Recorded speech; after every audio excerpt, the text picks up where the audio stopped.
İleman Çalıları. Son yıllarda TRT sanatçıları tarafından da okunan İleman Çalıları'nın oyunu ve türküsü, 1993 yılında Rasim Eriş, Mehmet Karaöz ve Erol Köse'den Akın Rüştü Fetvacı'nın ön çalışmasıyla Ahmet Çakır ve Abdurrahim Karademir tarafından derlenmiştir. Solo nitelikli bir oyundur. Oyuncu, ezginin seyrine göre içinden geldiği gibi oynamaktadır. Diğer bir deyimle doğaçlama yapmaktadır. Bu zeybek henüz hiçbir halk oyunu topluluğunca sergilenmemiştir.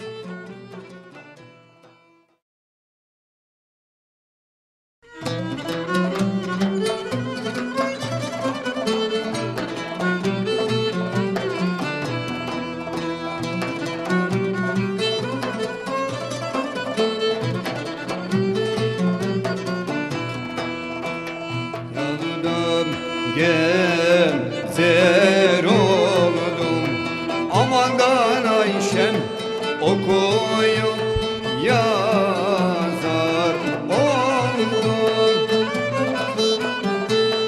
Kız ben senin yüzünden amandan aman canımdan bezer oldum.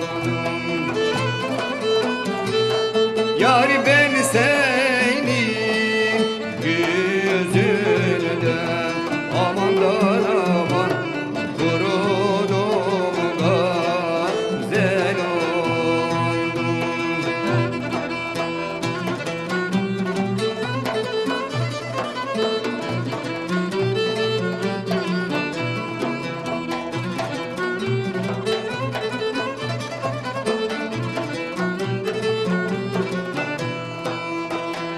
Ay doğar pencereden amandan Ayşem, ben sandım sabah oldum.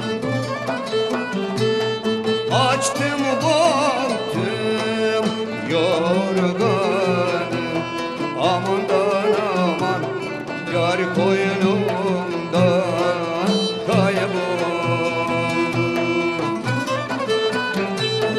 Açtım baktım yorganım amandan aman yar koynumdan kayboldu.